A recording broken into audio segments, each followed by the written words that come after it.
And now we do want to learn more about what women may be hoping to hear from the new Pope. We're joined by Annie Selak, the director of the Georgetown University Women's Center. Thank you so much for joining me today.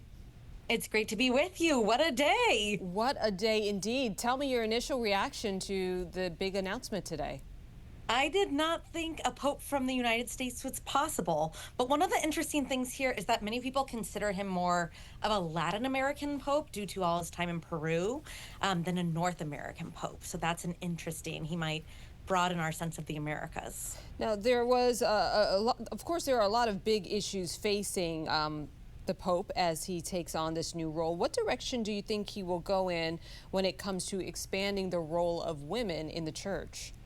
Yeah, so these are some of the first things we've been digging into, right? Everyone's going through his Twitter feed, searching him. He did have a Twitter feed. We're finding out a lot. What we're learning from him so far about role of women is that he seems very open to the role of women in the church. He's on board with the reforms that Pope Francis did in the Curia, or the Vatican bureaucracy, which allowed women to have roles of these offices and leadership roles. He's very on board with synodality, which is a way of bringing the church together in conversation and listening, in which women also have a big role. But he has said that he's against the ordination of women, saying that he does not want, he doesn't think clericalism will solve the problem. And he sees just adding women to a clerical structure won't solve anything. So that we have a fair amount of information so far. That's interesting. I mean, the fact that he has a Twitter account, I mean, that just kind of tells you how a process that's so ancient has stepped into the current century, and there's this history that you can go back on. What else have you discovered that you were moved by? So he was born in Chicago, in South Side of Chicago, but he's a Cubs fan. His mom was a librarian and his dad was principal of a Catholic school. And I say these things because what strikes me is he's incredibly ordinary, right? This is a description that I might give of a friend.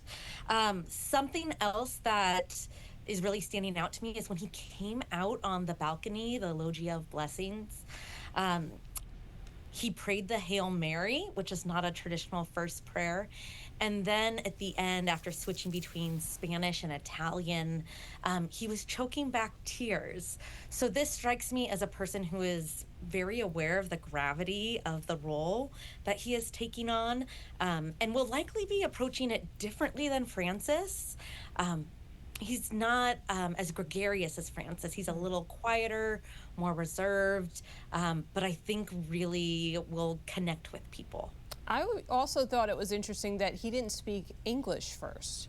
Oh, no, and I think that's intentional. So he speaks, I have my list of languages that he speaks. He speaks English, Spanish, Italian, French, Portuguese, and he reads Latin and German, right? So he has spent the majority of his life outside the United States, in Peru, then as worldwide superior of the Augustinian order, an order of priests, where he was based in Rome, but he really traveled the world. And then he's been in Rome working at the Vatican for the past 2 years. How do you think he'll shape the Catholic Church in America, in the United States? Well, I think all eyes are on him. I think this makes the Catholic Church really invested in the Pope in a way that hasn't been in the past. I'm curious about what this looks like between politicians and the Pope. I'm curious if he'll make a papal visit to the United States as previous popes have. So I'm curious for those. But I think already my phone's been flooded with emails from students, texts from family members, people who aren't invested in the Pope, really, really shocked by this and interested to see where it'll go. Yeah, you saw people of all ages and such a diverse crowd outside as they made that big announcement, and we saw the white smoke. What do you make of, I guess, the first couple of days? What do you expect to see from the new Pope as he steps into this new role? So our first big way of seeing what lies ahead is on Sunday. He'll preside at Mass, and then he'll offer the Sunday Angelus, which many of you may have seen an image of a pope speaking from a window. That's his first Sunday message. So I'm going to be looking for what's the topic of his message, What does he include? What does he not include? When he greeted us today, he talked about peace, peace throughout the world, peace in all the lands. So that gives us a hint that peace could be at the forefront of his papacy, as well as his choosing of the name. He chooses a name after, in the line of Leo's. Leo the 13th was known as a social justice pope.